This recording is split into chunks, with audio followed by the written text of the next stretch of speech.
आप सबों को जय मसीह की और प्रभु यीशु मसीह के मधुर और प्रेमी नाम में मैं आप सबका स्वागत करता हूं,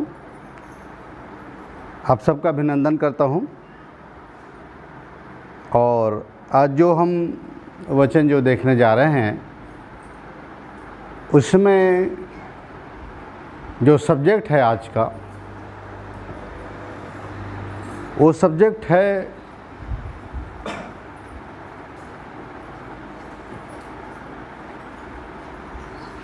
जो लोग बुराई से पूरी तरह से निकलते नहीं हैं और आधा अच्छा और आधा बुरा होते हैं।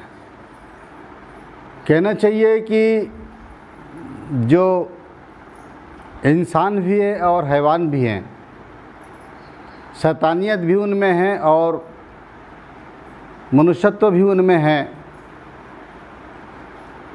पर ये तो हो नहीं सकता कि परमेश्वरत्व हो और उनके अंदर शैतानियत हो। परमेश्वरत्व और शैतानियत दोनों एक साथ नहीं हो सकते। जब पवित्र आत्मा जब होता है तो फिर बुरी आत्मा, डेविल वहाँ नहीं होता। तो आज का जो मनुष्य है वो आधा मनुष्य है तो आधा शैतान है। कोई कोई तो पूरे शैतान हो जाते हैं, पर आधा आधा मिला हुआ रहता है और उनमें वो जीवन नहीं होता जो परमेश्वर में होना चाहिए, परमेश्वर का जो जीवन होना चाहिए। तो प्रियो, मैं आपको आज का जो सब्जेक्ट है वो मैं आपको जो बताने जा रहा हूँ उससे आप समझेंगे। आज का जो मूल टॉपिक है वो मैं आपके सामने रखूँगा।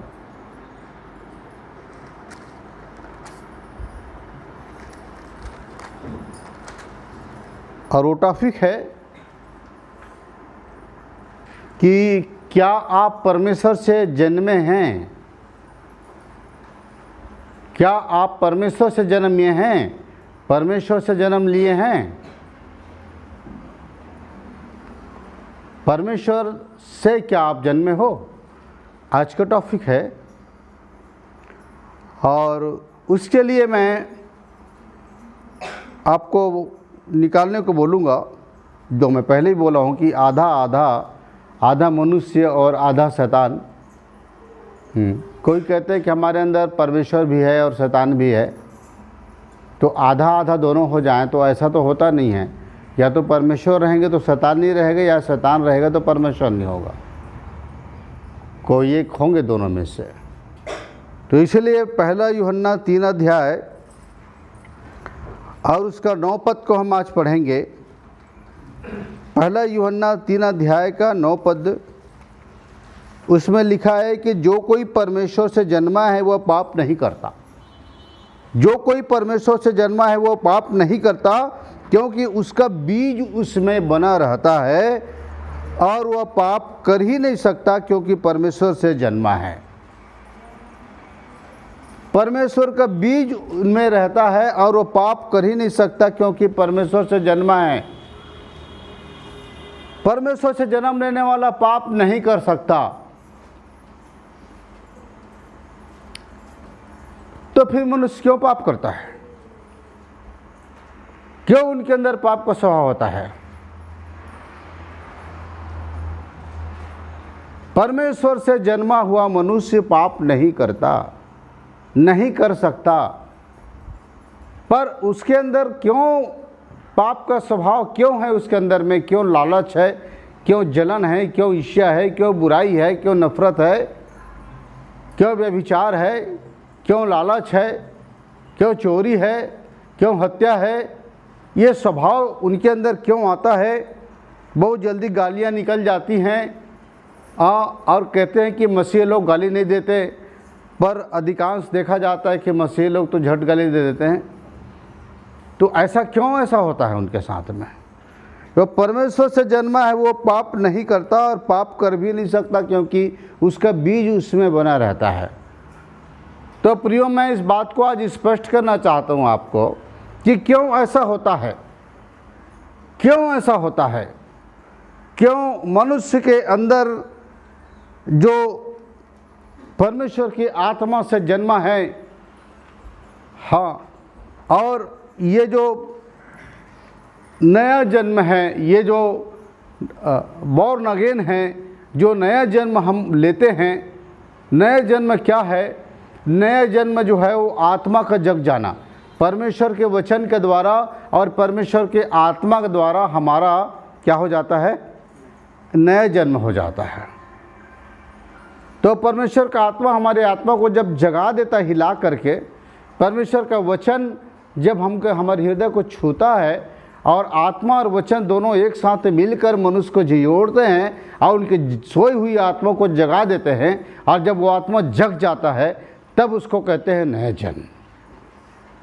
और नया जन्म होता है, किससे होता है? देखिए, पहला पत्रस 1 अध्याय का 23 पद में लिखा हुआ है। पहला पत्रस 1 अध्याय उसका 23 पद, इसमें लिखा है, क्योंकि तुमने नाशमान नहीं पर अविनाशी बीज से परमेश्वर के जीवते और सदा ठहरने वाले वचन के द्वारा नया जन्म पाया है। परमेश्वर के जीवते और सदा ठहरने वाले वचन के द्वारा नया जन्म पाया है। तो हमारा जो नया जन्म है वो परमेश्वर के वचन से होता है। बिना परमेश्वर के वचन का हमारा आत्मा कभी नहीं जगेगा। तो आत्मा को जो जगाने वाला है वो पवित्र आत्मा है, और पवित्र आत्मा के विषय में खुद प्रभु यीशु मसीह ने ये यूहन्ना की सुसमाचार में 3 अध्याय में प्रभु यीशु मसीह ने कहा है, यूहन्ना उसका 3 अध्याय, और उसमें उसका 6 पद में उन्होंने कहा है, क्योंकि जो शरीर से जन्मा है वो शरीर है, और जो आत्मा से जन्मा है वो आत्मा है। शरीर से जन्मा मतलब माता पिता से जन्मा है। माता पिता से जन्मा है वो शरीर है, पर जो आत्मा से, पवित्र आत्मा के द्वारा जो नया जन्म पाया है, पवित्र आत्मा ने उसकी आत्मा को हिला दिया, उठा दिया। अब वो जब नया जन्म पाता है, उठ जाता है, उसी दिन जिस दिन उसका आत्मा उठ जाता है उसी दिन वो नया जन्म पाता है और वो नया हो जाता है। तो यहाँ पर हम देखते हैं कि नया जन्म कौन पाता है? शरीर, प्राण या आत्मा? आत्मा पाता है नया जन्म, आत्मा। तो इसका मतलब ये है कि आत्मा पाप नहीं करेगा, आत्मा पाप नहीं करेगा।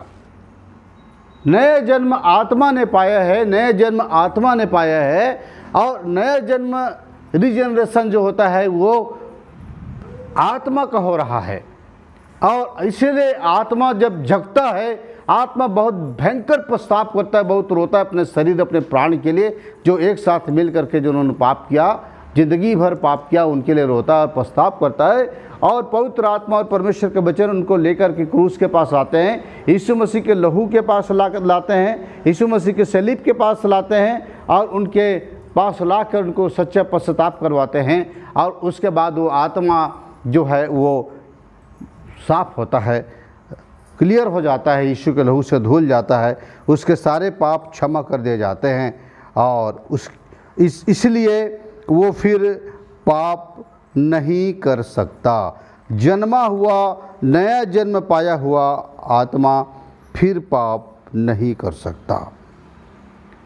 तो एक तो परमेश्वर के वचन ने उसको नया जन्म दिया, परमेश्वर के वचन के द्वारा वो नया जन्म पाता है। और दूसरा, 1 कुरिन्थी 6:11 में लिखा है, 1 कुरिन्थी 6:11 में लिखा है कि और तुम में से कितने ऐसे ही थे, परंतु तुम प्रभु यीशु मसीह के नाम से और हमारे परमेश्वर की आत्मा से धोए गए और पवित्र हुए और धर्मी ठहरे। तो परमेश्वर के आत्मा ने उस मनुष्य को धो करके, और यीशु के लहू ने उसको धो करके, और परमेश्वर के बच्चे ने उसको हिला करके उठाया, और इन लोगों ने उसे नया जन्म दिया, नया जन्म दिया। और नया जन्म पाने के बाद आत्मा फिर पाप नहीं करता। इसीलिए मनुष्य का आत्मा, प्राण और शरीर को अपने कब्जे में जब तक करके रखेगा, तब तक वो मसीही पाप कभी नहीं करेगा। लेकिन जब आत्मा निर्बल होगा, कमज़ोर होगा, तो प्राण और शरीर फिर मिलकर, प्राण को जिंदगी भर आत्मा को संभालना पड़ता है, जिंदगी भर, जीवन भर प्राण को, आत्मा को, अपने प्राण को संभालना पड़ता है, क्योंकि प्राण जो है हमेशा बार बार इधर उधर होने की कोशिश करता है, फिर से शरीर की तरफ जाने लगता है। इसलिए उसको कंट्रोल में रखना पड़ता है प्राण को, मतलब मन को। प्राण में मन है ना, भावना है, इमोशन है, सेंसिटिविटी, संवेदना है, ये सब प्राण में है, तो उसको अपनी ओर खींचना पड़ता है आत्मा को बार बार। और जब तक आत्मा अपने प्राण और अपने शरीर को, शरीर के अंदर, शरीर में कोई परिवर्तन नहीं हुआ रहता है, शरीर वैसी को से रहता है। शरीर का भूख, पेट का भूख, ये सब भूख उसमें अंदर, रोटी का भूख, वासना का भूख, दौलत का भूख, ये सब शरीर के अंदर हमेशा बना रहता है, चाहे वो विश्वासी हो, मसीह हो, कुछ भी हो, उसके अंदर शरीर का भूख रहता ही है। वो शरीर का भूख नहीं मिटता, मरते तक नहीं मिटता उसका शरीर का भूख। ये जो आत्मा हमारा है ना, उसको अपने शरीर को और अपने प्राण को अपने नियंत्रण में, अपने कंट्रोल में रखना पड़ता है। इसीलिए पौलुस कहता है कि मैं अपने देह को मारता कूटता और बस में लाता हूँ। मतलब इसका मतलब है कि पौलुस के शरीर में भी वो कामनाएं, वो लालसाएं, वो इच्छाएं होती थी, हर मनुष्य के शरीर में होती है।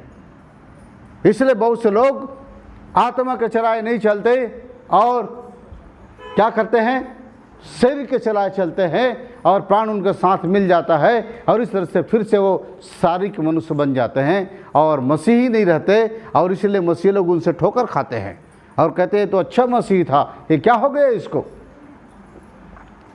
क्या हो गया। अरे प्राण और शरीर फिर बगावत कर दिए और जा कर के उनके साथ मिल गए, मिल कर के एक होकर के फिर वही काम कर रहे हैं। आत्मा कमज़ोर पड़ गई, इसलिए रोक नहीं पा रहा है। एक सच्चा मसीह को हमेशा अपनी आत्मा की चौकसी करना पड़ेगा। प्रभु यीशु मसीह ने बार बार कहा, चौकस रहो और प्रार्थनाओं में लगे रहो, प्रार्थना करते रहो, चौकस करो, तुम्हारे प्राण फंदे में न फंस जाए। बार बार प्रभु यीशु मसीह ने हमको चेतावनी दिया है। और उसके बाद अगर आपका आत्मा नहीं संभलता, आपका आत्मा कमज़ोर ही रहता है, तो अपने प्राण और अपने शरीर को कभी नहीं संभाल पाएगा। इसलिए आत्मा की मजबूती है कि आत्मा को भोजन मिले, नित्य प्रभु की संगति मिले, और आपको संगति में और प्रार्थनाओं में और परमेश्वर की उपस्थिति में सदैव रहना पड़ेगा, तब जाकर आपका आत्मा बलवान रहेगा। और जो बलवान होता है वो बाकी अपने सभी लोगों को अपने नियंत्रण में रखता है, शरीर को भी और प्राण को भी। इसीलिए प्रियो, यहाँ पर हम देखते हैं कि यूहन्ना 3:9 में कि जो शरीर से जन्मा है, इसमें यूहन्ना 3:6 में, क्योंकि जो शरीर से जन्मा है वो शरीर है और जो आत्मा से जन्मा है वो आत्मा है। तो हम पहले शरीर से जन्मे थे, मतलब प्राण और शरीर के अनुसार चलते थे, कार्नल लोग मनुष्य थे, हम शारीरिक थे, पर अब हम आत्मिक हो गए। अब आत्मिक हो गए तो हम आत्मा के चलाए चलेंगे, है ना। इसमें रोमी 8:14 में क्या लिखा है, जो परमेश्वर की आत्मा के चलाए चलते हैं वो ही परमेश्वर के पुत्र हैं। जो पवित्र आत्मा के चलाए चलते हैं वही परमेश्वर के पुत्र हैं। तो हमारे आत्मा को चलाने वाले परमेश्वर के पवित्र आत्मा हैं, हम आत्मा के चलाए चलते हैं। आत्मा हमारा फैसला करता है, आत्मा निर्णय लेता है, शरीर और प्राण नहीं। अगर उनको ऊपर निर्णय छोड़ोगे तो गलत निर्णय लेंगे। आप अपनी आत्मा में, आत्मा को विवेक मिले, आप आत्मा को शुद्ध ज्ञान मिले, आत्मा को इच्छाएं मिली है जो परमेश्वर की इच्छा को समझने का, और परमेश्वर की इच्छा पर ही आत्मा चलता है। जब आत्मा जग जाता है तो आत्मा की आवाज़ सुना करो। आत्मा की आवाज़ सुनोगे तो कभी धोखा नहीं खाओगे और कभी गुनाह में नहीं गिरोगे, कभी उन कामों में नहीं जाओगे। आज तो बहुत सारे लोग जो हैं गुनाहों में इसीलिए गिर रहे हैं क्योंकि मैंने क्या बताया शुरू में, क्या बताया टॉपिक को, हाँ, क्या आप परमेश्वर से जन्मे हैं? तो परमेश्वर से जन्मे हैं आप, आपका नया जन्म हुआ है। अगर आपका नया जन्म हुआ है और आप परमेश्वर से जन्मे हैं तो आप पाप नहीं करेंगे। मतलब कौन आपका जन्म है? परमेश्वर से। आत्मा जन्म है, आत्मा जन्म है। और उद्धार आत्मा को होता है, प्राण और शरीर के नहीं होता। वो तो प्राण उसके साथ जाएगा, अगर उद्धार पाए हुआ आत्मा चला जाएगा परमेश्वर के पास ना। और दूसरी एक और बात बता दूं आप लोगों को, अक्सर आप लोग धोखा खाते हो, इसीलिए परमेश्वर को कोसते हो, परमेश्वर पर दोष लगाते हो। और क्या धोखा खाते हो आप? जब आपके ऊपर कोई दंड आता है, कोई तकलीफ आती है, कोई परेशानी आपके ऊपर आती है, कोई रोग बीमारी आती है, कोई दुर्घटना, कोई जोखिम आपके साथ हो जाता है, तब आप परमेश्वर को दोष लगाते हो कि हम तो मसीह हैं और दिन रात दुआ प्रार्थना करते रहते हैं और उसके बाद भी हमारे साथ ये प्रॉब्लम क्यों आ गया।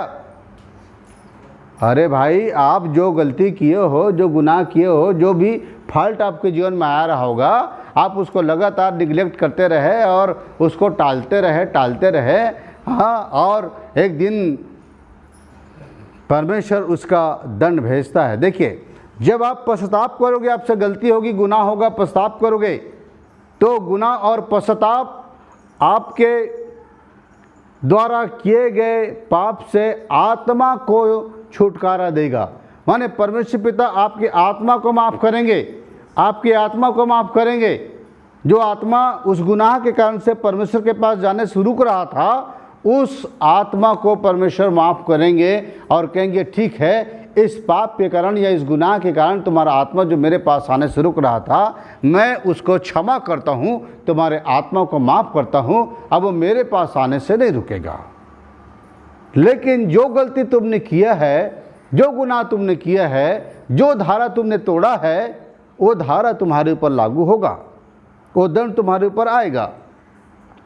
और इस तरह से वो दंड आ जाता है हमारे ऊपर।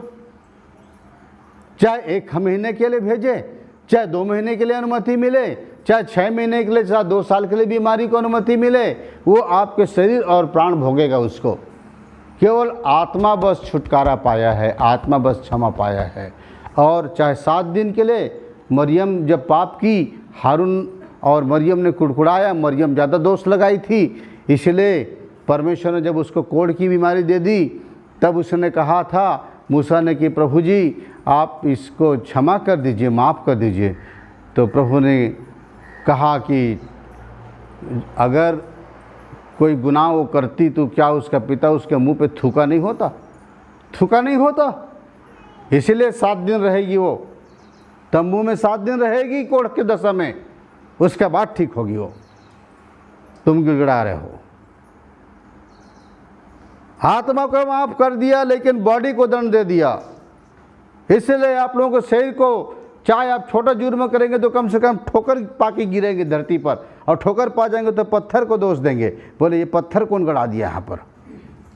लेकिन अपनी गलती को, अपनी आँख को दोष नहीं देंगे कि हम, मेरा आँख मैं देखा नहीं उसको करके। मनुष्य का स्वभाव है, मिलेगा पर मिलेगा आपको गलती। आप करंट को छुओगे, मेरे घर आए हो, करंट का तार लटका हुआ है, खुला तार लटका हुआ है, मैं बोलूँगा भाई इससे बच के रहना, और आपने मानो गलती से उसको छू दिया, तो करंट छोड़ेगा क्या? आपकी वो गलती छोड़ेगा? क्षमा करेगा करंट? बिजली नहीं करेगा। मैं कर दूंगा, ठीक है भाई आपसे गलती हो गई, आप भूल से छू डालें ना। उसी प्रकार आग क्षमा करता है क्या? आग को छू के देखो, हाथ डाल दो।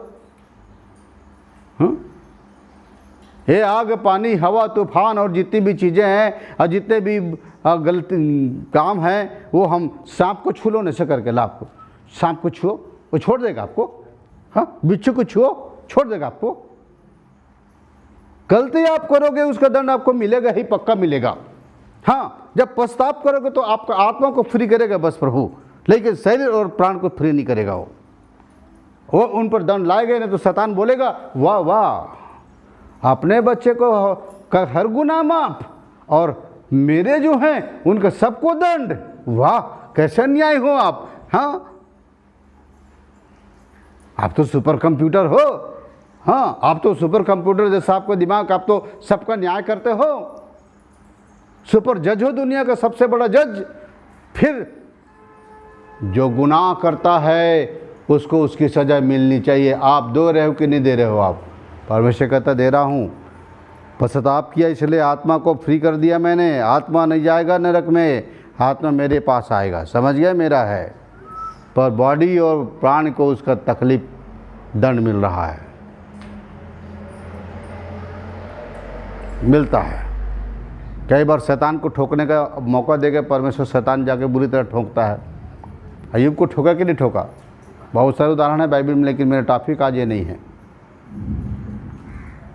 पर बेचारा परीक्षा के कारण गया था, है ना।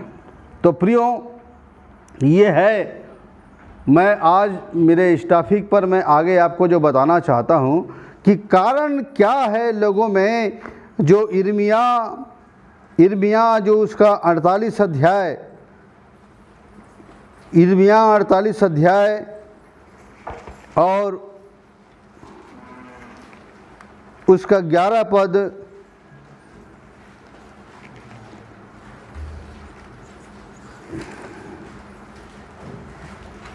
इर्मिया 48 अध्याय और उसका 11 पद में जो लिखा है कि मोआब बचपन ही से सुखी है, उसके नीचे तलछट है और वह एक बर्तन से दूसरे बर्तन में उंडेला नहीं गया। एक बर्तन से दूसरे बर्तन में उंडेला नहीं गया और न बंधुआई में गया, इसलिए उसका स्वाद उसमें स्थिर है और उसकी गंध ज्यों के त्यों बनी रहती है। अब समझेंगे, मोआब बचपन ही से सुखी है और उसके नीचे तलछट है। तलछट, तलछट का मतलब क्या है भाई? तलछट आप बॉटल में देखेंगे, बॉटल में जो साफ पानी के नीचे में गंदा वाला पानी, गंदगी जो रहती है ना, वो नीचे रखी रहती है। वो ऐसा बॉटल साफ आप देखोगे तो बॉटल के ऊपर पानी पूरा फ्रेश रहेगा, साफ, और नीचे तलछट रहेगा। वो तलछट में पूरे खराबी दिखते रहते हैं कि इतना चीज़ साफ नहीं है। उसको प्योर करने के लिए आप उसको ढालते हो, छानते हो, है ना, और उसकी तलछट को, उसके जो खराबी है, जो गंदगी है, उसको आप फेंकते हो। तो मोआब एक ऐसा जाति है, एक ऐसा जाति जो छाना नहीं गया, जो छाना नहीं गया, उसमें तलछट है। और तलछट जब ऐसा मिला दोगे, घोल दोगे, तो पूरा जितनी गंदगी पानी के साथ मिल जाती है। लेकिन जब चुपचाप रख दोगे तो शांत हो जाता है बॉटल, तो शांत हो जाता है, तो पूरी जो बुराई है, पूरी जो गंदगी है, वो नीचे में जमा हो जाती है ना। तो तलछट का मतलब क्या होता है? तलछट का मतलब होता है पाप और बुराई। तलछट का मतलब क्या होता है? पाप और बुराई और गंदगी और अशुद्धता, ये तलछट है। तो मोआब एक ऐसा जाति है जिसके अंदर से तलछट और बुराई और अशुद्धता और गंदगी और पाप अलग नहीं की गई है। इसलिए आप देखेंगे कि कभी कोई व्यक्ति बहुत साफ सुथरा, बहुत अच्छा, पवित्र लगता है जब वो शांत रहता है और शांत रह के अपना कुछ कामों को जब करता रहता है, तो बहुत अच्छा लगता है, पवित्र लगता है। क्योंकि उसके अंदर की जो बुराई होती है, पाप होती है, गंदगी होती है, वो नीचे बैठी रहती है, अंदर में रहती है, वो हमको दिखाई नहीं देती। और उस शुद्ध चीज़ हमको दिखाई देता है, शुद्ध है, बढ़िया है, साफ है, ये एक अच्छा प्रभु का दास है, ये अच्छा विश्वासी है, ये भाई बहुत अच्छा है, ये बहन बहुत अच्छी है।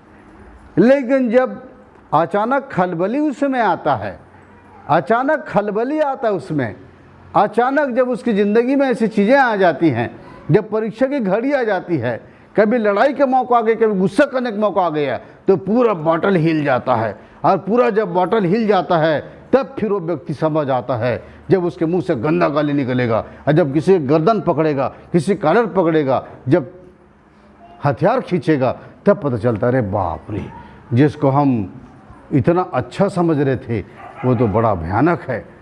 हाँ, तो क्या है, अब हिल जाने से पूरा बोतल हिल गया, पूरा शरीर हिल गया, अब पूरा अंतरात्मा तक की पूरा हिल गया, तो उसके अंदर की पूरी बुराई ऊपर आ गई।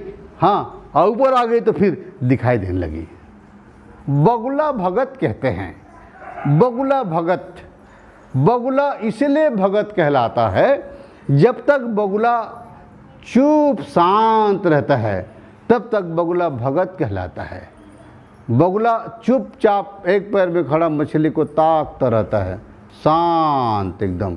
उसको देखोगे तो इसके जैसा सीधा नहीं है कोई, बहुत शांत है। कि इतना शांत पक्षी हमने कहीं नहीं देखा, ना किसी से लड़ाई करता ना झगड़ा करता, ऐसा कहोगे।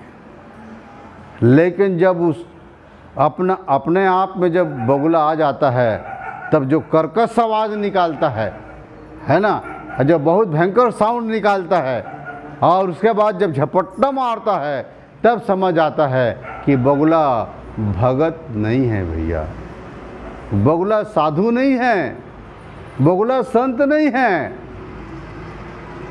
ये केवल संत बना रहता जब तक चुपचाप रहता है। इसलिए मूर्ख जब तक चुपचाप रहता है ना, तब तक वो बुद्धिमान समझा जाता है, लेकिन जब बोलता है तब उसकी पोल खुलती है। बहुत बार हम सभाओं में बहुत से लोगों को, बड़ा अच्छा व्यक्तित्व के लोगों को शांत देखते हैं तो कहते हैं बहुत बुद्धिमान आदमी लग रहा है, वो बहुत अच्छे लग रहे हैं, लेकिन जब बोलते हैं तब पोल खुल जाती है। वैसे ही विश्वासियों का भी, मसीहों का भी पोल तब खुलता है जब वो हिल जाते हैं, और तब हिल जाते हैं तब बुराई ऊपर आ जाती है, घुल जाती है, मिल जाती है बुराई, तब बुराई दिखाई देती है। हाँ, ये साफ नहीं हुआ है, ये नहीं हुआ है भैया साफ, ये तो गंदगी इसके अंदर में है। हम तो धोखा खाते थे, इसको साफ देखते थे, साफ देखते थे। यह बुराई नीचे बैठा था। दुष्ट लोग अपनी दुष्टता को छुपा के नीचे रखे रहते हैं, मौका आने पर उसको ऊपर लाते हैं। ये इसीलिए मोआब के विषय में ये लिखा है कि मोआब क्या है, बचपन से सुखी, माने मोआब को कोई ऐसा चीज़ मोआब के जीवन में नहीं आया है, इसलिए शांत सुखी और अच्छा दिख रहा है मोआब। लेकिन उसके अंदर जो तलछट है, उसके अंदर जो बुराई है, उसके अंदर जो पाप है, उसके अंदर जो गुनाह है, उसके अंदर जो अशुद्धता है, वो एक बर्तन से दूसरे बर्तन में ढाली नहीं गई है। अब अभी एक काम मैं आपसे कहता हूँ कि एक साफ पानी का गिलास रखा हुआ है और उसमें नीचे में गंदगी बैठी हुई है, तो आपको मैं बोलूँगा कि भाई एक गंदगी को इस पानी से अलग कर दो, तो आप क्या करोगे? हाँ, जितना पानी है उसको ऊपर ऊपर डालोगे और बुराई को देखते रहो, गंदगी देखते रहोगे, गंदगी आ रही कि नहीं आ रही। और जब गंदगी आने के लिए जैसे शुरुआत होने लगेगी, वैसे ही आप क्या करोगे? छोड़ देंगे उसको, तो साफ पानी अलग हो जाएगी और वो गंदगी अलग हो जाएगी, छूट जाएगी। तो वैसे ही लोगों ने अपने अंदर के तलछट को साफ नहीं किया है, उसके अंदर की तलछट साफ नहीं, बुराई साफ नहीं हुई है, उसके अंदर अभी भी वही चीज़ें हैं, छानी नहीं गई है। एक बर्तन से दूसरे बर्तन में ढालना पड़ता है ना, तो एक बर्तन से दूसरे बर्तन में ढाले नहीं गए हैं, तलछट को अलग नहीं किया गया है। इसीलिए बहुत सारे मनुष्यों के अंदर में वो तलछट बैठी हुई है, वो तलछट बैठी हुई है। और इसीलिए जब खलबली मस्ती उसके अंदर में, जब कोई परिस्थिति आती है, एक ऐसा हो जाता है, वो खलबला जाता है, तब जा कर के उसकी सारी बुराई एक ऊपर से नीचे तक आ जाती है, तब वो मनुष्य दिखता है, तब पहचान आता है, अरे इसके अंदर तो बैठा हुआ था रे भैया, इसके अंदर तो बैठा हुआ था तलछट। हाँ, ये छाना नहीं गया था, ये बंधवाई में नहीं गया है। बंधवाई में मतलब ये बंधन में नहीं गया है, अभी तक शैतान इसको दुख में डाला नहीं है, अभी तक इसको ऐसा कर करके रखा हुआ है, एक ही बार हलाल करूंगा तेरा, हाँ, एक ही बार हलाल करूंगा। इसीलिए क्या है, जब आदमी के ऊपर कोई दुख तकलीफ नहीं आती तो बोलते कि हम यीशु मसीह के पास क्यों जाएंगे? काहे जाएंगे भैया, हमको तो कोई दुख नहीं है, हमको तो कोई तकलीफ नहीं है। कहीं पर मैं पढ़ा था, मुझे याद तो नहीं आ रहा है, पर मैंने पढ़ा था कि एक मनुष्य बड़ा सुखी था, बढ़िया था, और एक जगह एक प्रचारक प्रचार कर रहा था कि भैया अगर आप बीमार हो, अगर आपके अंदर कोई बीमारी है, कोई रोग है, कोई तकलीफ़ है, तो यीशु मसीह आपको चंगा करता है, यीशु मसीह आपको चंगा करता है, आप आ जाइए और चंगाई पाइए। और व्यक्ति सुन के बोलता है मुझे चंगा होने की क्या ज़रूरत है, मैं तो बीमार हूँ नहीं, इसलिए यीशु मसीह की मुझे कोई ज़रूरत नहीं। वो सारा धर्मशास्त्र छाना हुआ था, सब धर्मों का पूरा जा के सब जगह सुन के देख लिया था, और वो ऐसा परमेश्वर की खोज में था जो परमेश्वर उसको छुटकारा दे, मोक्ष दे। अब उस प्रचारक को सुनने के बाद वो बोला, अरे मेरे पास तो चंगाई उंगाई की ज़रूरत मुझे है नहीं, मैं तो बीमार नहीं हूँ, मुझे यीशु मसीह की ज़रूरत नहीं। वो चला गया।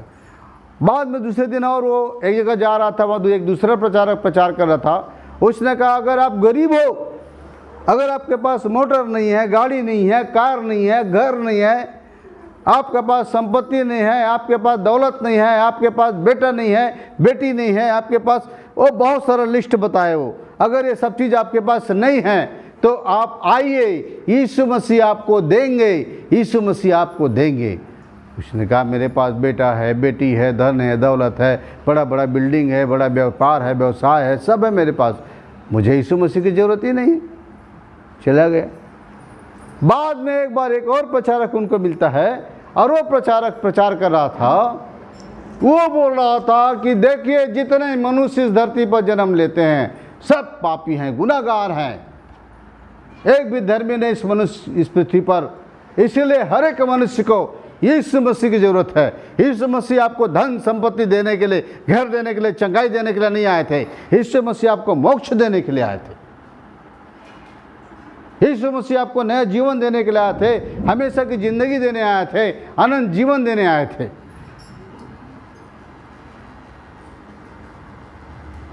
तब वो व्यक्ति बोलता है अगर आप अभी तक पाप की ज़िंदगी में पड़े हो, तो व्यक्ति उसको लगता है कि मुझे यीशु मसीह की ज़रूरत है।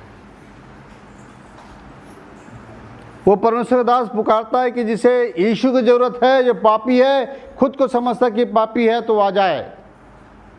तो चाहता है वो, और वहाँ पर पूरा वचन सुनता है, और फिर वहीं पर अपना दिल, अपना आत्मा, अपना प्राण प्रभु को दे देता है, वो बचाया जाता है।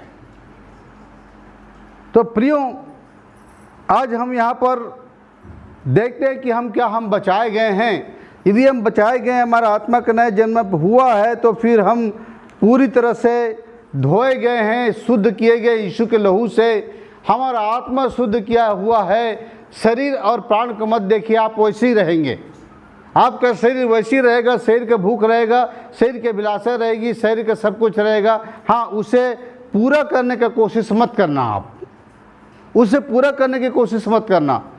प्राण जो है, प्राण जिसमें मोह है, जिसमें अट्रैक्शन, खिंचाव है, जिसमें सब प्रकार की संवेदना है, जिसमें भावना, इमोशन है, वो उसमें उसके धोखे में मत जाना।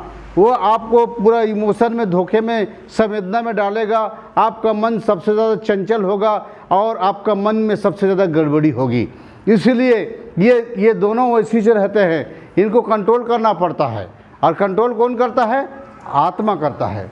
आपका आत्मा, आप समझिए, मुझे अपने शरीर और अपने प्राण को कंट्रोल करके चलना पड़ेगा, समझ गए? और ये जो तलछट है, बुराई है, उसको छाननी होगी, आपको छाननी होगी जो आपके अंदर है, समझ गए? और आपको देखना होगा कि आपकी आत्मा में अब कोई दाग नहीं, आपका आत्मा शुद्ध और पवित्र है और कोई तलछट आप में नहीं है। और उसके बाद फिर जब भी आप अपने अंदर की बुराई को देखेंगे, आपके अंदर कुछ नज़र आए, तो खुदा से कहना कि प्रभु इसे छानने की प्रक्रिया चालू करिए। इसे छानने के लिए परमेश्वर जो है छलनी लगाएगा ना, छलनी लगाएगा। इस्राएल छलनी से छाना जाता है तो ठोस दाना जो होता है रहता है, बाकी गिर जाता है नीचे। उसी प्रकार से आपके अंदर भी जब चालने का काम शुरू करेगा परमेश्वर, तो फिर आपको शुद्ध और पवित्र बनाने में लग जाता है। ठोकाई होता है ना, तो सब के सब ठीक हो जाते हैं, बिना ठोकाई ठीक होने वाले नहीं हैं। इसलिए कुम्हार भी जब घड़ा बनाता है तो ऊपर से मारते रहता है और नीचे से सहारा देते रहता है। हाँ, तो वैसे ही परमेश्वर भी करते हैं, ठोकाई करते हैं। और बहुत बार तो शैतान को भी चुटकी बजाते अनुमति देते, ले ठोक ले जा इसको, बिना ठोके ठीक नहीं होने वाला है विश्वासी, इसे मैं राइट करूँगा ही, है ना, घन हथौड़ा चलाऊँगा ही, हाँ बारूद चलाऊँगा ही, तब कहीं जाकर ये जाकर लाइन पाएगा। तो ये बिना ठोकाई का ठीक नहीं होने वाला है। वो बंदा तो ठोकाई होती है उसकी। कुछ भी हो, परमेश्वर छानने का काम करते हैं। हमको अपने आप को छानने देना चाहिए, हमारे अंदर की बुराई को हमको देखना चाहिए। और हमारी आदत यह है कि हम दूसरों की बुराई देखते हैं, दूसरों के लिए कि उनके अंदर क्या बुराई है। हमेशा दूसरों की बुराई बनाने का हम पैमाना बना लिया खुद को, और दूसरों की बुराई देखने में लगे रहते हैं। ये मोआब के अंदर यही बात थी। इसलिए ये यहाँ पर हम यशायाह की पुस्तक में देखते हैं, यशायाह उसका 29 अध्याय उसका 13 पद में लिखा है कि प्रभु ने कहा, ये लोग जो मुँह से मेरा आदर करते हुए समीप आते परंतु अपना मन मुझसे दूर रखते हैं, और जो केवल मनुष्यों की आज्ञा सुन सुनकर मेरा भय मानते हैं।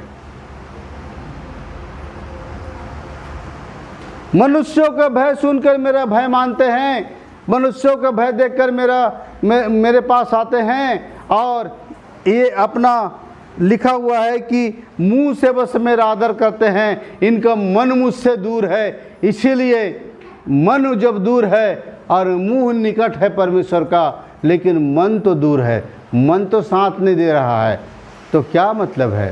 तलछट तो रहेगा ही, छाना तो गया ही नहीं है। हाँ, ऊपर से और दिख रहा है, अंदर से और दिख रहा है।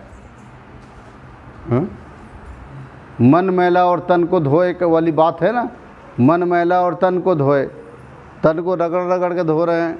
और प्रभु यीशु मसीह से कहते हैं, प्रभु, हे गुरु, यूहन्ना के चेले तो नहाते हैं, यूहन्ना के चेले तो उपवास करते हैं, यूहन्ना के चेले तो हाथ धोते हैं, और आपके चेले कैसे नहीं धोते? उन्होंने जो चीज़ धोना चाहिए वो धो लिए हैं। जिनको आपको धोना चाहिए उनको आप धो लीजिए। मन धो लीजिए अपने अंदर का आत्मा, आपका अंदर का आत्मा धुला रहना चाहिए, और आपका मन को भी धोने का काम करो। ये मन प्राण को जो है, मन फिराने का मतलब क्या है? प्राण जो है, मन जो है, वो आत्मा की ओर हो जाए और आत्मा के साथ ही चले, तो शरीर अपनी इच्छा कभी पूरी नहीं कर पाएगा, कभी नहीं कर पाएगा। हाँ, अगर आपका आत्मा के अनुसार आप नहीं चलते तो आप परमेश्वर के पुत्र नहीं हो। जो शरीर के अनुसार दिन काटते हैं वो मरेंगे, है ना, रोमी 8:12 में लिखा है ना, मरेंगे। और शरीर के अनुसार दिन काटते हैं। हम शरीर के कर्जदार नहीं कि शरीर के अनुसार दिन काटे, लेकिन शरीर के अनुसार दिन काटोगे तो मरोगे। आत्मा से देह की क्रियाओं को मारोगे तो जीवित रहोगे, आत्मा से देह की क्रियाओं को मारोगे। ये रोमी 8:12 से लिखा है, 12, 13, 14 में, जो परमेश्वर के आत्मा को चला चलते हैं। तो प्रियो, मैं यही कहना चाहता हूँ कि मुआब एक ऐसी जाति थी जिसमें तलछट थी, बुराई थी, छानी कभी नहीं गई थी। इसलिए यहाँ पर लिखा है कि बंधुआई में कभी नहीं गया। जब तक मैं इसको बंधुआई में नहीं भेजूँगा तब तक इसका तलछट, इसकी बुराई दूर नहीं होने वाली है। जब तक शत्रु इसको लेके ठोकेंगे नहीं, गुलाम बना के दुख नहीं देंगे, तब तक ये सुधरने वाला नहीं है। तो मुआबी का मतलब है सांसारिक मनुष्य, मुआबी का मतलब है सांसारिक मनुष्य, और तलछट का मतलब है तलछट जो छानी नहीं गई, उसका अधर्म और उसका अपराध उसके जीवन से निकाला नहीं गया, उसका अधर्म और अपराध उसके जीवन से अलग नहीं किया गया। वो संसारिक लोग जो मनुष्य होते हैं उनका तलछट अलग नहीं किया जाता, लेकिन जो आत्मिक मनुष्य होते हैं, स्पिरिचुअल मनुष्य होते हैं और स्पिरिचुअल पर्सन होते हैं, उनको उनका जो बुराई अधर्म है उनको अलग कर दिया जाता है, अलग हो जाते हैं। हम बुराई से अलग हो जाते हैं। इसे तो कहा जो पाप नहीं कर सकते, पाप नहीं कर सकते, जो परमेश्वर के बीज उसमें बना हुआ है, पाप नहीं कर सकते। आप हरगिज नहीं कर सकते। आपके अंदर वो अभिलाषा होगी ना, तो भी आपका आत्मा आवाज़ देगा, यही ऐसा नहीं करना, बिल्कुल नहीं करना, हरगिज नहीं करना। आपको रोकेगा ऐसा करने के लिए। और आप गलत करोगे, अगर आपका आत्मा नहीं चिंघाड़ता, आपका आत्मा आवाज़ नहीं देता, आपका ज़मीर आपको धिक्कारता नहीं है, तो फिर आपको लानत है। हाँ, क्या आपका आत्मा फिर वही दशा में चला गया है? आपका आत्मा धिक्कार क्यों नहीं रहा है आपको? आपका आत्मा क्यों चिल्ला नहीं रहा है? क्यों आवाज़ नहीं दे रहा है आपको? आपका आत्मा आवाज़ देना चाहिए आपको। चर्च की ज़मीन बेची जाती है, हाँ, संस्था की संपत्तियां बेची जाती हैं, उनका ज़मीन को क्या हो गया?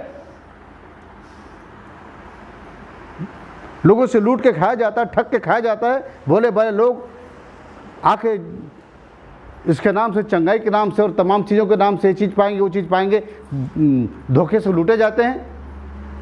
इस प्रकार के लोग जो ऐसा सेवा कर रहे हैं, क्या कर रहे हैं? अपने लिए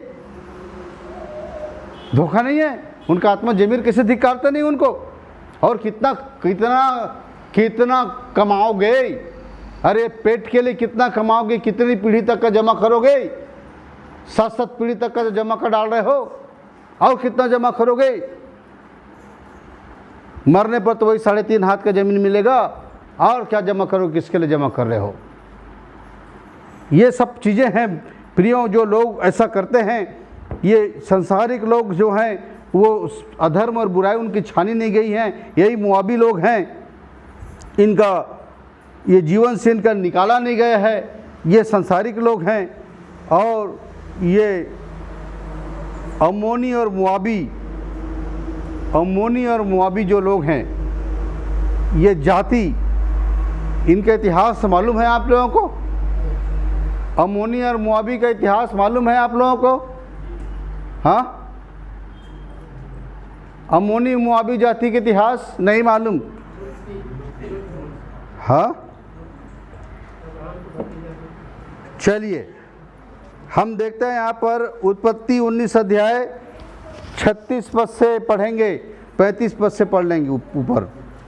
19 अध्याय, उत्पत्ति 19 अध्याय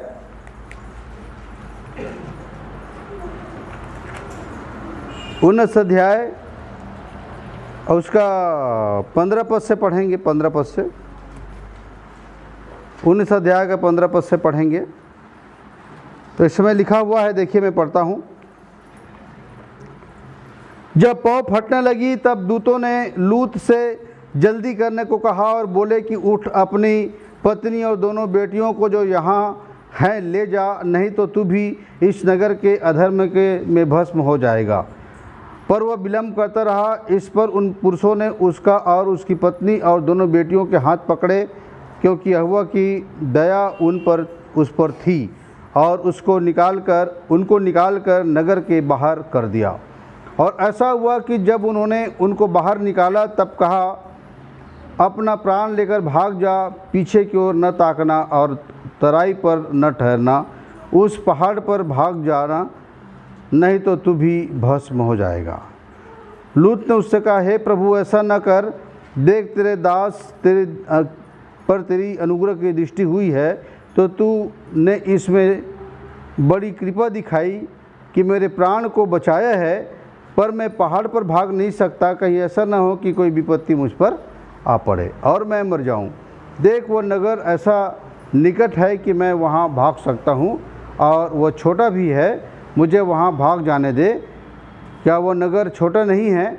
वहाँ मेरा प्राण बच जाएगा। उसने उससे कहा, देख, मैंने इस विषय में तेरी विनती स्वीकार की है कि जिस नगर की चर्चा तूने की है उसको मैं नष्ट न करूँगा। फुर्ती से वहाँ भाग जा, क्योंकि जब तक तू वहाँ न पहुँचे तब तक मैं कुछ न कर सकूँगा। इसी कारण उस नगर का नाम सोअर पड़ा। तो यहाँ पर हम देखते हैं कि उस नगर में पहुँच जाते हैं वो लोग, और वहाँ पर पहुँच कर के ये 30 पद से आगे हम पढ़ेंगे। फिर लूत ने सोअर को छोड़ दिया और पहाड़ पर अपनी दोनों बेटियों समेत रहने लगा, क्योंकि वह सोअर में रहने वालों से डरता था। इसलिए वह उनकी दोनों बेटियां वहाँ एक गुफा में रहने लगे।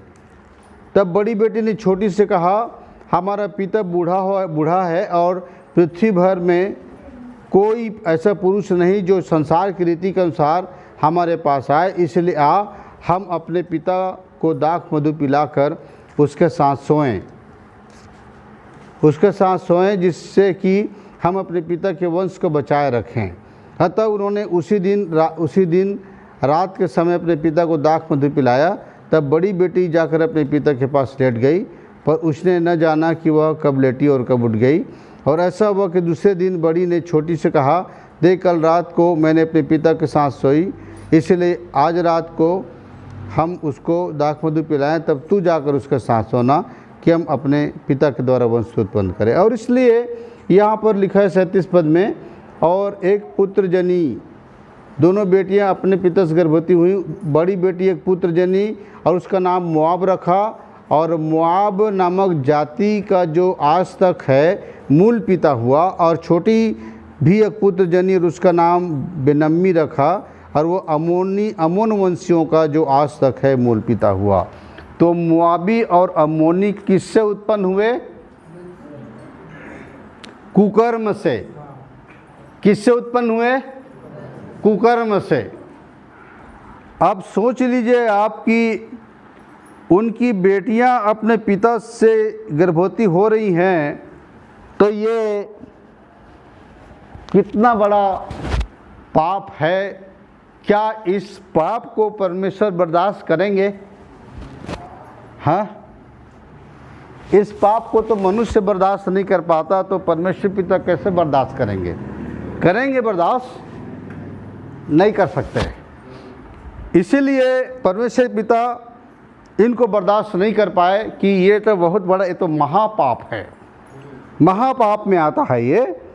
और इसलिए जब ये महापाप में आता है तो परमेश्वर ने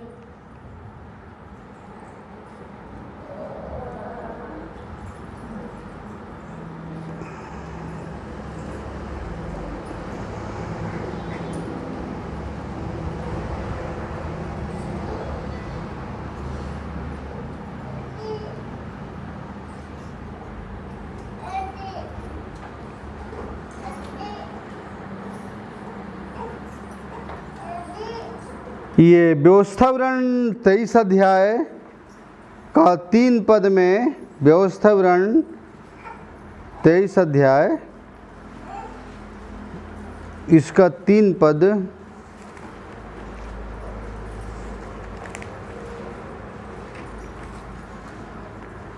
इसमें परमेश्वर ने इनके लिए क्या कहा है?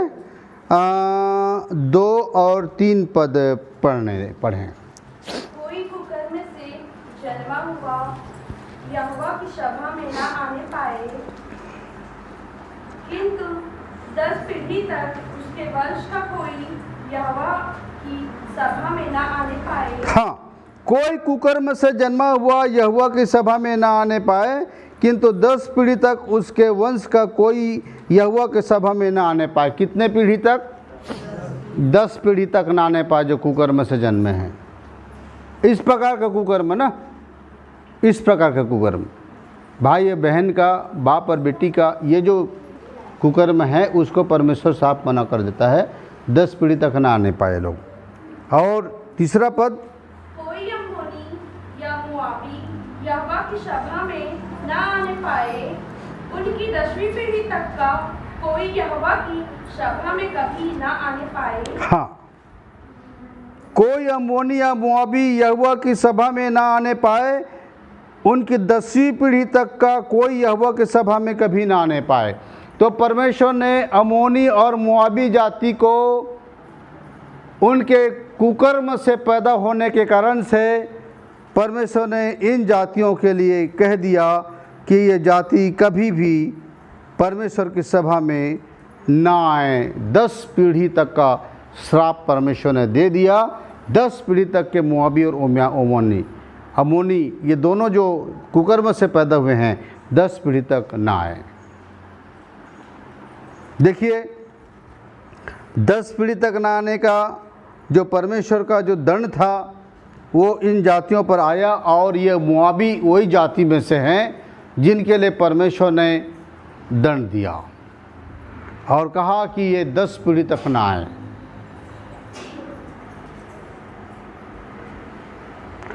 मोआब दंडित हुआ और इसीलिए उसका तलछट उसमें है, बुराई उसमें है, अधर्म उसमें है, पाप उसमें बसा हुआ है। ऐसी जातियां जो कुकर्म से उत्पन्न हुए हैं।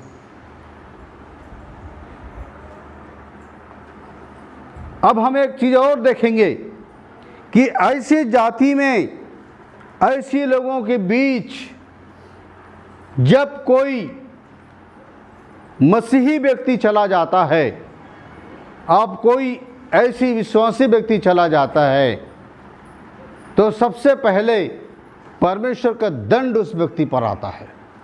इसका उदाहरण हम रूत की पुस्तक में देखेंगे। रूत की पुस्तक आप निकाल लीजिए, न्यायों के बाद रूत है, और रूत एक अध्याय का 1 पद से आप पढ़ेंगे। जिन दिनों में न्यायी लोग न्याय करते थे, उन दिनों में देश में अकाल पड़ा।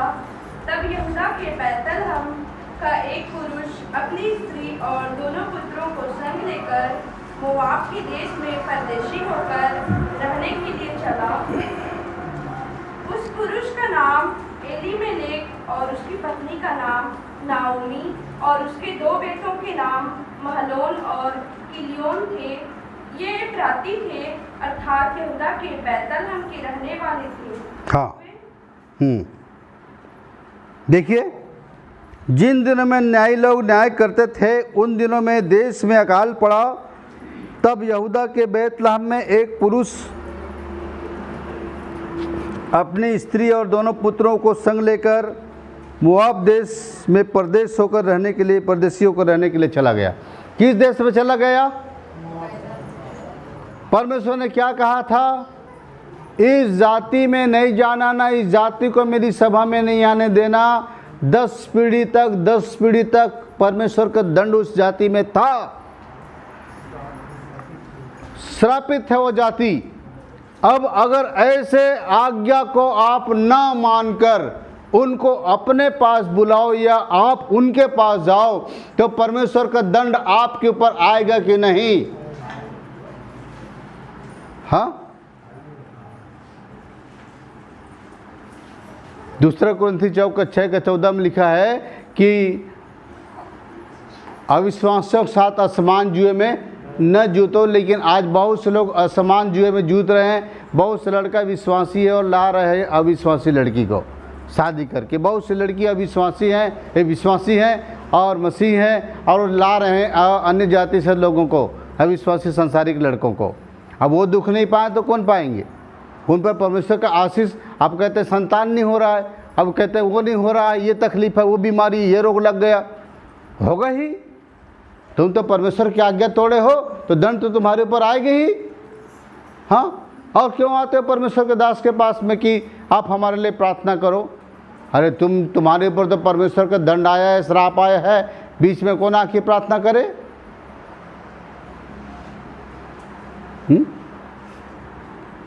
अब कर ही डाले हो कर्म तो लाके बताओ अपने पति को प्रभु में या अपनी पत्नी को प्रभु में, वही तुम्हारा पश्चाताप होगा। अगर ऐसा कर डाले तो ठीक है, बच गए तुम, नहीं तो गए तुम भी। ये परमेश्वर के दास इतना चिल्ला रहे हैं, रात दिन चिल्ला रहे हैं, बता रहे हैं ये ना करो, वो ना करो, ऐसा ना करो, अविश्वासियों से बचे रहो। बिजनेस धंधा भी उनके साथ, सब कुछ उनके साथ जुड़ रहे हैं, और फिर घाटा होता है। जब फिर ढेर हो जाते हैं तो उसके बाद में बताते हैं भैया ऐसा हो गया मेरे साथ में। होगा ही।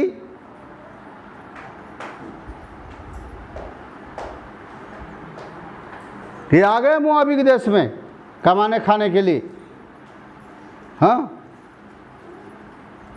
और फिर आ गए तो क्या हुआ देख रहे हैं, क्या हुआ? और मोआबी का पति एलीमेलेक मर गया और नाओमी और उसके दोनों पुत्र रह गए। हाँ, क्या हो गया? और नाओमी का पति एलीमेलेक मर गया और नाओमी के दोनों पुत्र रह गए। वह जाने के बाद नाओमी अपने पति खो दी, एलीमेलेक मर जाता है।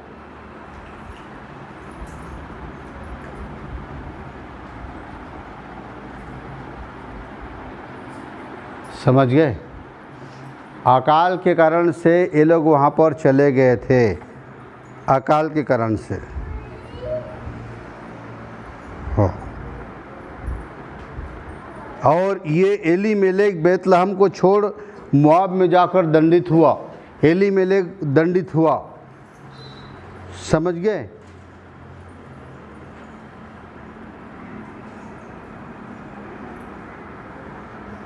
अकाल पड़ने का कारण क्या है? अकाल पड़ने का कारण क्या है? देखिए, अकाल पड़ने का कारण है परमेश्वर की आज्ञा नहीं मानना। परमेश्वर की आज्ञा नहीं मानोगे तो अकाल पड़ेगा। व्यवस्था को तस देना, परमेश्वर की व्यवस्था को तस देते हैं। और किसके पास व्यवस्था है संसार में? और जितने भी धर्म हैं, जितने भी तमाम लोग हैं, उनके पास व्यवस्था है कहाँ? व्यवस्था तो केवल बाइबल में है, उसी से संविधान बना हुआ है। तब व्यवस्था को तज देते हैं। तो व्यवस्था को तजोगे और परमेश्वर को तजोगे, परमेश्वर की आज्ञा को तोड़ोगे तो अकाल नहीं आएगा? अकाल तो आएगा। हाँ, अब एलीमेलेक का मतलब खुद ही था। बेतलहम का मतलब होता है रोटी का घर। रोटी के घर को छोड़ के कहाँ गया था वो? हाँ,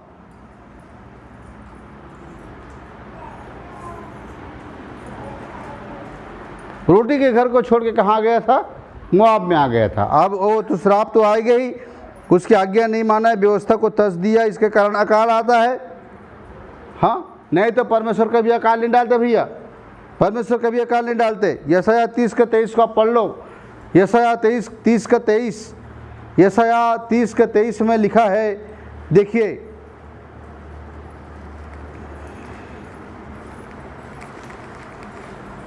यशायाह 30:23 में लिखा है, वह तुम्हारे लिए जल बरसाएगा कि तुम खेत में बीज बो सको और भूमि की उपज भी उत्तम और बहुतायत से होगी। उस समय तुम्हारे जानवरों को लंबी चौड़ी चराई मिलेगी। वह तुम्हारे लिए जल बरसाएगा। किनके लिए? तुम्हारे लिए, कि तुम खेत में बीज बो सको। जल बरसाएगा और भूमि की उपज भी उत्तम और बहुतायत से होगी। उस समय तुम्हारे जानवरों को लंबी चौड़ी चराई मिलेगी। ये परमेश्वर के आशीष से होता है, आशीष से ये होता है। लेकिन जब आप व्यवस्था छोड़ोगे, जब आप व्यवस्था तजोगे तो श्राप होता है। और श्राप से क्या होता है? हग्गे नबी की पुस्तक निकाल लीजिए। हग्गे नबी, सपन्या के बाद हग्गे नबी है। हग्गे की पुस्तक है, ये एक अध्याय और उसका 9 और 10 पद में लिखा है, तुमने बहुत उपज की आशा रखी परंतु देखो थोड़ी ही है, और जब तुम उसे घर ले आए तब मैंने उसको उड़ा दिया। सेनाओं की यहोवा की वाणी है, ऐसा क्यों हुआ? क्या इसलिए नहीं कि मेरा भवन उजाड़ पड़ा है और तुम में से प्रत्येक अपने अपने घर को दौड़ा चला जाता है। तुमने बहुत आशा किया था, इतना फसल पाऊंगा, इतना व्यवसाय में, बिजनेस में इतना धन कमाऊंगा, मैं इतना रुपया ले आऊंगा, लेकिन थोड़ा ही मिला। कारण क्या है? परमेश्वर का भवन उजाड़ है, परमेश्वर के भवन सोना है। वहाँ तो तुम मेरे राज के लिए कुछ नहीं कर रहे हो, कुछ नहीं लगा रहे हो, जब सोच रहे हो अपने लिए सोच रहे हो। इसलिए मैं भी तुमको तुम्हारे वैसी दे रहा हूँ, जैसा तुम कर रहे हो वैसा मैं तुम्हारे साथ कर रहा हूँ। अब 10 पद में लिखा है, इस कारण आकाश से ओस गिरना और पृथ्वी से अन्न उपजना दोनों बंद है। दोनों बंद है। आकाश से जल बरसना भी बंद है और बादलों से ओस बरसना भी बंद है। आकाश से ओस और बादलों से जल बरसना बंद है। मैं सब बंद कर दिया।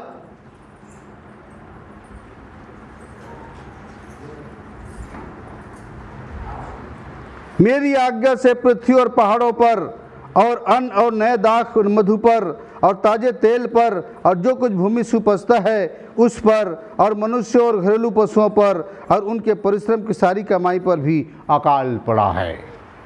सबके लिए मैंने अकाल डाल दिया, सबके लिए अकाल डाल दिया। देख लीजिए, सबके लिए अकाल हो गया। अकाल इसलिए आता है, परमेश्वर की व्यवस्था को तज दोगे, परमेश्वर की आज्ञा नहीं मानोगे तो ये अकाल आता है, ये अकाल आता है। इसलिए ये अकाल आया, अकाल आया।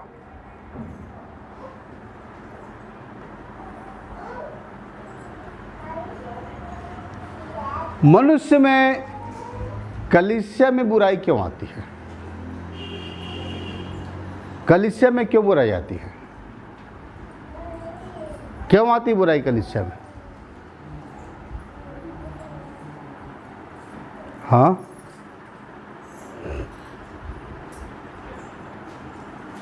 आपने कभी सोचा कि कलीसिया में बुराई क्यों आती है? क्यों आती बुराई कलीसिया में? चलिए मैं आपको बताता हूँ कलीसिया में बुराई क्यों आती है। परमेश्वर के जन की अनुपस्थिति से कुरीतियाँ और बुराइयाँ कलीसिया में आती हैं। जब परमेश्वर का दास अनुपस्थित होता है, जब परमेश्वर का दास नहीं होते कलीसिया में, तब कलीसिया में कुरीति आती है, तब कलीसिया में बुराई आती है, तब कलीसिया में चीज़ें आती हैं। परमेश्वर के दास को छोड़ने से, उनको त्यागने से, उनके संगति से दूर रहने से, उनकी समीपता से दूर रहने से, जिनका द्वारा तुम परमेश्वर में हमेशा बने रहोगे, इसलिए आती है कुरीतियाँ और इसलिए आती हैं बुराइयाँ। आज बहुत से लोग अपने चरवाहे को तज दिए। लिखा है बस वचन में कि चाहे तुम्हें दुख की रोटी और विपत्ति का जल भी पीना पड़े, हाँ, तब भी तुम्हारा उपदेशक न छुपे। लेकिन अपना उपदेशक छुपा रहे हैं, जिनसे वो परमेश्वर तक बने हुए हैं, जिनकी शिक्षाओं से, जिनके द्वारा, जिनकी संगति से, जो रात दिन दुआओं के द्वारा अपनी कलीसिया को इकट्ठी करके और अपनी कलीसिया को साथ लेकर के चलने वाले जो लोग हैं, उनके लिए दुख उठाने वाले लोग हैं, उन चरवाहों को जब छोड़ोगे आप, तब आपके अंदर आएंगी बुराइयां, कुरीतियां और शैतान आपके नज़दीक आता है। तो चरवाहा दूर रहेगा तो भेड़ को तो पकड़ेगा, लपकेगा ही ना, वो लपक लेगा, वो भेड़िया, शेर आएगा लपक लेगा। चरवाहा दूर है तो आप अपने चरवाहे से दूर होते हो, अपने चरवाहे से, उसकी संगति से, उनकी प्रार्थनाओं से, उनके पास आने से तुम दूर होते हो। तो दूर होने से तो सभी चीज़ें आती, बुराई आती हैं। हाँ,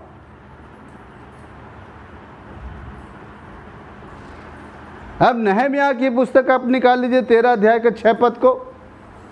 नहम्याह 13 अध्याय के 6 पद, क्या लिखा है उस समय? उस समय लिखा है कि परंतु मैं इस समय यरूशलेम में नहीं था, क्योंकि बेबीलोन के राजा अर्थछत्र के 32वें वर्ष में मैं राजा के पास चला गया। फिर कुछ दिनों के बाद राजा से छुट्टी मांगी और मैं यरूशलेम को आया। तब मैंने जान लिया कि एलियासीब ने तो ब्याह के लिए परमेश्वर के भवन के आंगनों में कोठी तैयार कर कैसी बुराई की है। देखिए, जब नहम्याह उनको छोड़ करके कुछ समय के लिए चला जाता है, नहम्याह चला जाता है राजा के पास, तब फिर से यरूशलेम में बुराइयां आ जाती हैं। और वहाँ जो विरोधी आदमी था, कलीसिया तोड़ने वाला विरोधी, कलीसिया को अंदर अंदर ख़त्म करने वाला, घून के सामान खाने वाला, उनमें निराशाएं लाने वाला, उनको तोड़ फोड़ करने वाला वो विरोधी कहाँ रहने लग गया? परमेश्वर के भवन में आकर रहने लग गया। तोबिया,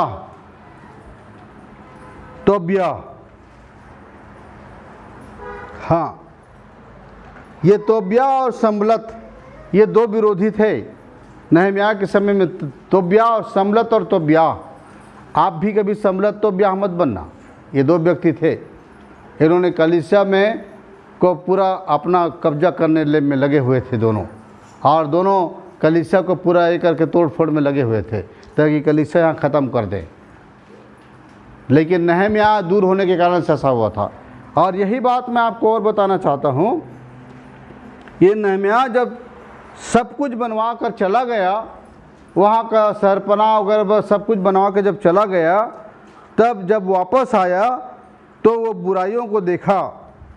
अब परमेश्वर के दास के ना होने से बुराइयाँ आती हैं। जब प्रभु का दास कलीसिया में नहीं होते तब बुराइयाँ आती हैं। और ऐसी बुराई आई कब? मूसा के समय में। मूसा के समय में जब वो सीनै पर्वत पर चढ़ा, जब मूसा अपनी कलीसिया को 25 लाख से 35 लाख के बीच जो कितनी कलीसिया थी, जितने मतलब मंडली थे, इस्राएली थे, उनको छोड़कर जब सीनै पर्वत पर चढ़ा, वहाँ 10 आज्ञा लेकर आया था वो ना। वो 40 दिन और 40 रात उपवास प्रार्थना किया था मूसा। जब वो कलीसिया को छोड़कर जब सीनै पर्वत पर चला गया, तब कलीसिया में आई बुराई, तब मंडली में बुराई आई, इस्राएलियों की मंडली में बुराई आई। और निर्गमन 32 अध्याय 1 से 10 पद आप पढ़िए। निर्गमन की पुस्तक निकालिए, 32 अध्याय, निर्गमन 32 अध्याय। जब लोगों ने देखा कि मूसा को पर्वत से उतरने में विलंब हो रहा है, तब वे हारून के पास इकट्ठे होकर कहने लगे, अब हमारे लिए देवता बना जो हमारे आगे आगे चले, क्योंकि उस पुरुष मूसा को जो हमें मिस्र से निकाल ले आया है, हम नहीं जानते कि क्या हुआ। हारून ने उनसे कहा, तुम्हारी स्त्रियां और बेटे बेटियां के कानों में से सोने की जो बालियां हैं उन्हें उतारो और मेरे पास ले आओ। तब सब लोगों ने उनके कानों से सोने की बालियों को उतारा और हारून के पास ले आए। हारून ने उन्हें उनके हाथ से लिया और एक बछड़ा ढालकर बनाया और टांकी से गढ़ा। तब लोग कहने लगे, हे इस्राएल, तेरा ईश्वर जो तुझे मिस्र देश से छुड़ा लाया है वह यही है। यह देख ये हारून ने उनके आगे एक वेदी बनवाई और यह प्रचार किया, कल यहोवा के लिए पर्व होगा। और दूसरे दिन लोगों ने भोर को उठकर होम बलि चढ़ाए और मेल बलि ले आए और बैठकर खाया पिया और उठकर खेलने लगे। तब यहोवा ने मूसा से कहा, नीचे उतर जा, क्योंकि तेरी प्रजा के लोग जिन्हें तू मिस्र देश से निकाल ले आया है वे बिगड़ गए हैं, और जिस मार्ग पर चलने की आज्ञा मैंने उनको दी थी उनको झटपट छोड़ करके उन्होंने एक बछड़ा ढाल करके बना दिया। फिर उसको दंडवत किया और उसके लिए बलिदान भी चढ़ाया और यह कहा है, हे इस्राएलियों, तुम्हारा ईश्वर जो तुम्हें मिस्र से छुड़ा ले आया है वह यही है। वो यही है। कौन? बछड़ा। जब असली चरवाहा चल दिया तो फिर ये हारून उनके लिए क्या बना रहा है? बछड़ा बना रहा है। मिस्र से सोना चांदी लूट के लाए थे, उसको उन्होंने बछड़ा बना दिया और बछड़ा ढाल करके वो कहता है यही है जो तुमको मिस्र देश से छुड़ा कर लाया। वो ईश्वर यही है। ये हारून का काम देखिए। हाँ, अब हारून टाइप का आपको मिल जाए तो फिर मुश्किल में पड़ जाओगे आप।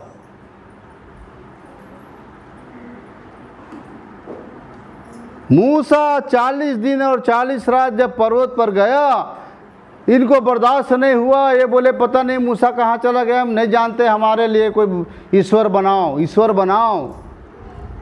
हाँ, अब उन्होंने ईश्वर बनाया हारून ने। उनका सोना चांदी मांगा, जो कान का बाली था मांगा, सोना मांगा, चांदी मांगा, सब मांगा। सोना मांग मांग कर सबको फिर उन्होंने बछड़ा बना दिया, सोने का बछड़ा। और उस बछड़ा को बोला कि यही है जो तुमको मिस्र देश से छुड़ा के लाया, ये वो ईश्वर यही है, इसी को पूजा करो। और तब फिर वो लोग खेलने कूदने, खाने पीने, व्यभिचार करने लग गए, क्योंकि जहाँ मूर्ति आती है वहाँ व्यभिचार आता है। जहाँ मूर्ति पूजा होगी वहाँ पर व्यभिचार होगा। उससे जुड़ी हुई है वो दोनों, एक दूसरे, एक सिक्के के दोनों पहलू होते हैं ना, वैसी हैं लोग। बिल्कुल मूर्ति पूजा और व्यभिचार दोनों जुड़े हुए हैं, प्लस है ना। और उसमें तीसरा प्लस होता है शराब, वो उनके साथ जुड़ी हुई रहती है।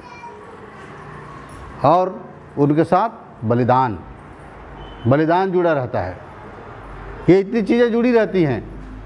तो ये क्या हुआ, उनके अंदर वो बुराइयां आ गई। और परमेश्वर का जो जन जब देखता है तो पहली बुराई क्या आई थी? पहली बुराई थी मिलीजुली भीड़। मिस्र से जो मिलीजुली भीड़ जो थी वो वहाँ पर आ गई थी। मतलब इस्राएली नहीं थे वो लोग, मिस्र के लोग थे। वो लोग आए, मूर्ति पूजक लोग थे, वो लोग आए। उन्होंने कहा भाई हम तो वो दृश्य परमेश्वर को जानते नहीं भाई, हमको देखी हुई चीज़ बताओ भाई, कुछ बनाओ भाई उसके लिए हमारे लिए, है ना। उन्होंने दबाव डाला, मिलीजुली भीड़ का मुक्ता करने लगी, है ना। निर्गमन इसमें लिखा ना, 12 अध्याय में लिखा है शायद, निर्गमन 12 अध्याय में।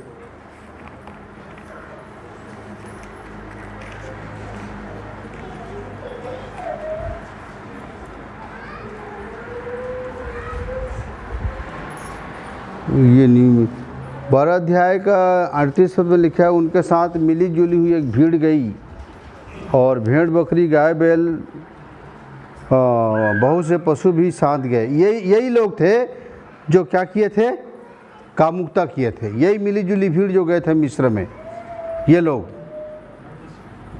हाँ 38 पद, 12 का 38 पद में लिखा है, 12 का। और 12 अध्याय का उसमें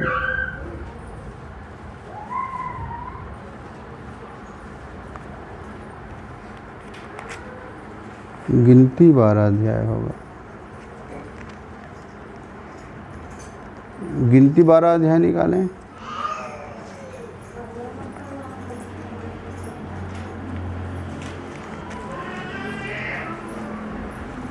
गिनती 12 अध्याय,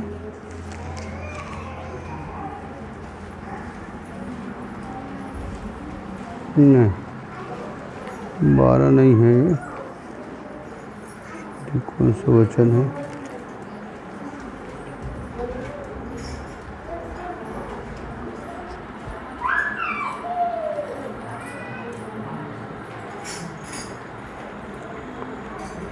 चलिए आगे बढ़ो। हाँ हाँ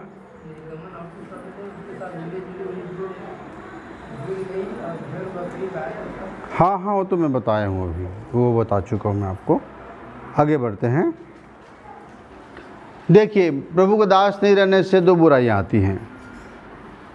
ये दो बुराइयाँ आती हैं खास करके बड़ी बुराइयों में। पहली है मिलीजुली भीड़। मिलीजुली भीड़ में व्यवस्था 23 का 3 पद आप देखें। व्यवस्था 23 का 3 पद, व्यवस्था 23 का 3 पद में लिखा है, अभी बेटी पढ़ी है वो, व्यवस्था 23 का 3 को।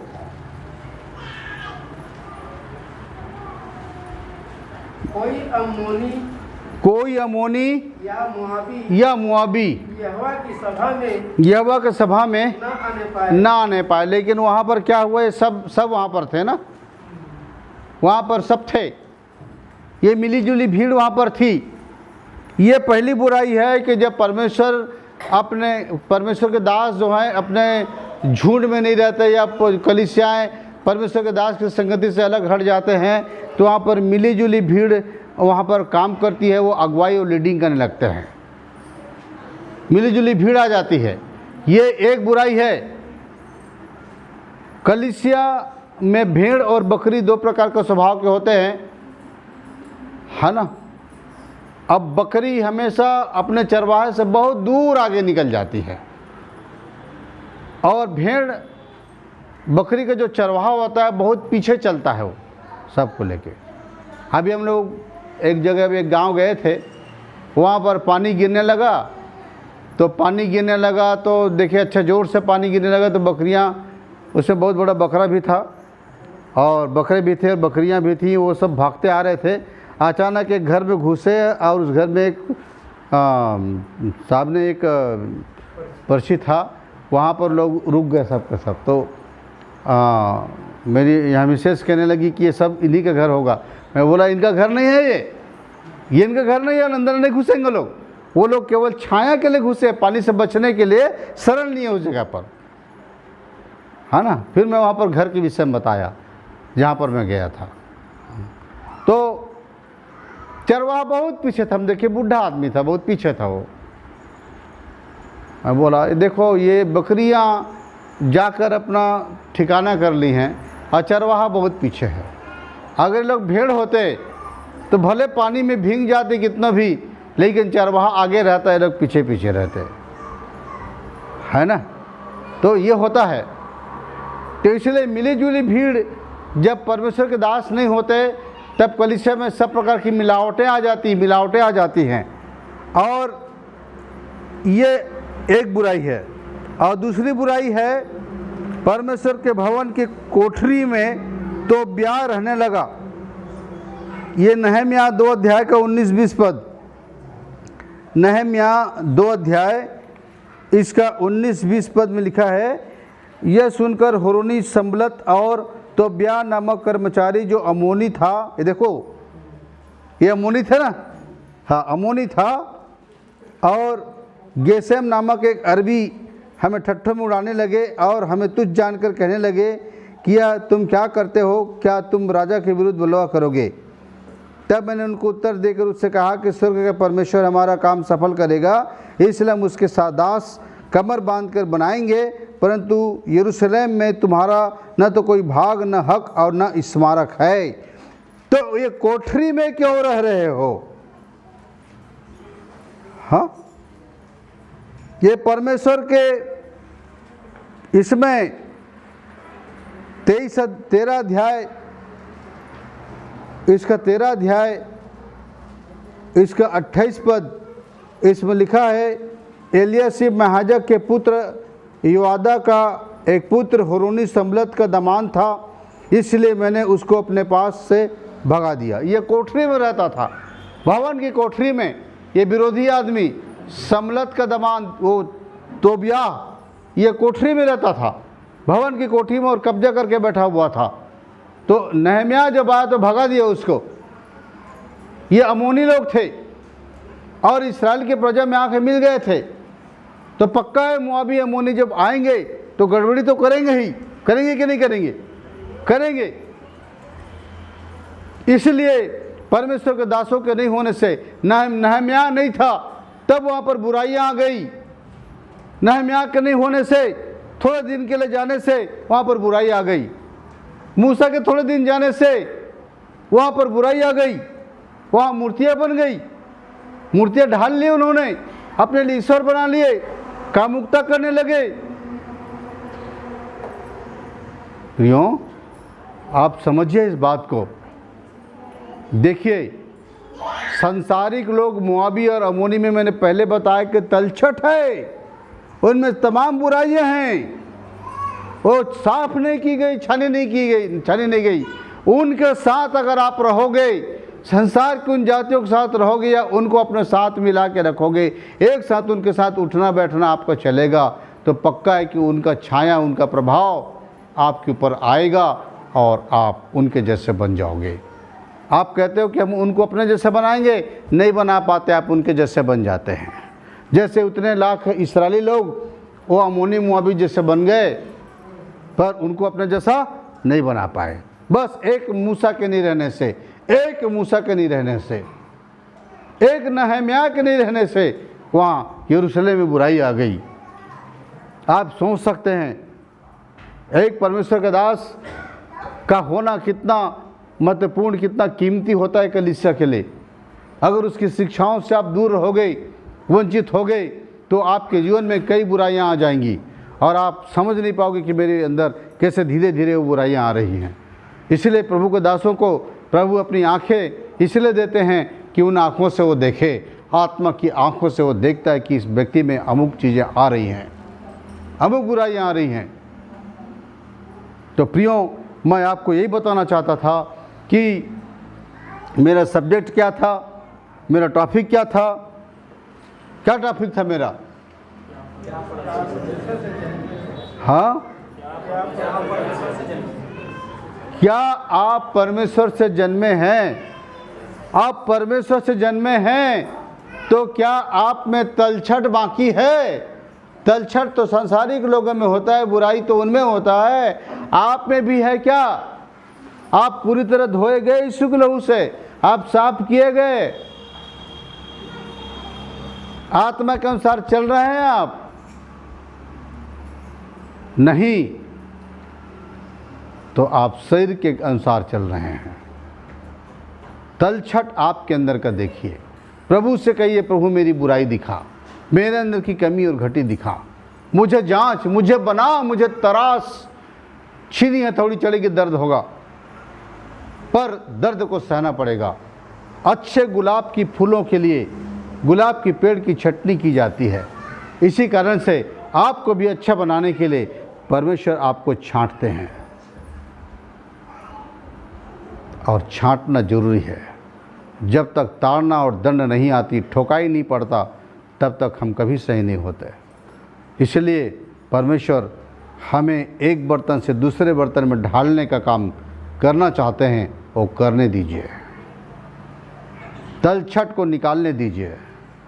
तलछट रहेगा, कभी आप ठीक नहीं रहोगे, बार बार खलबली मचेगी, हिल जाएगा, वो तमाम तलछट ऊपर आ जाएगा, पानी और वो एकदम मिल जाएगा, और आप कहोगे कि कभी पवित्र आत्मा आता है तो कभी दुष्ट आत्मा आता है। ये दोनों कैसे साथ आते हैं? हाँ? तलछट है, तलछट साफ करो।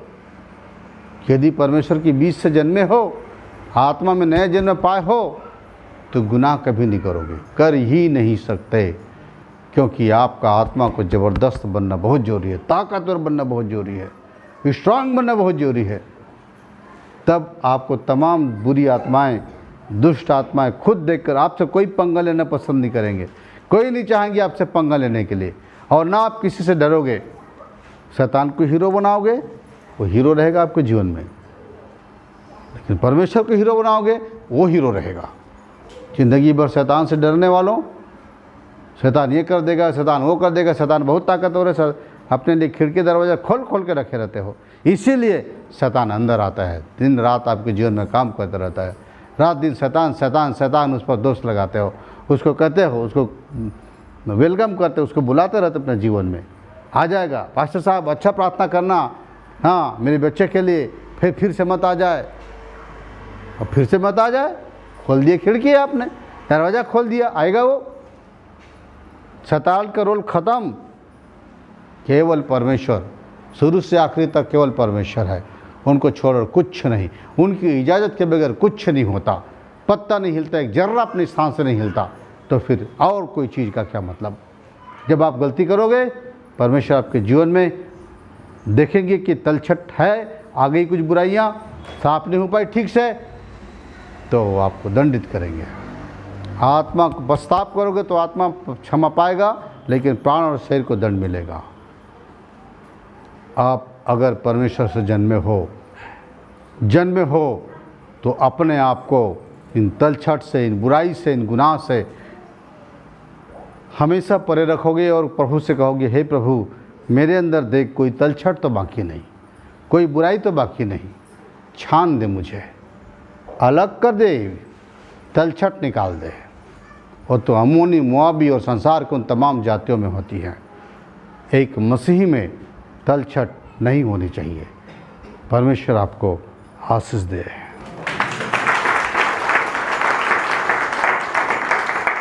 इस चैनल को सब्सक्राइब ज़रूर करें, बेल बटन ज़रूर दबाएं, क्योंकि जब आप ऐसा करेंगे तो मेरा वीडियो आपके पास जाएगा और एबेनेज़र लिविंग मिनिस्ट्री के नाम से ये चैनल चलेगी।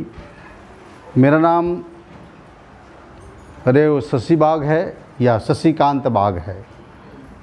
शशिकांत बाग पूरा नाम है और बहुत जगह पर मुझे शशि बाग के नाम से भी जानते हैं और बहुत जगह पर SK बाग के नाम से जानते हैं।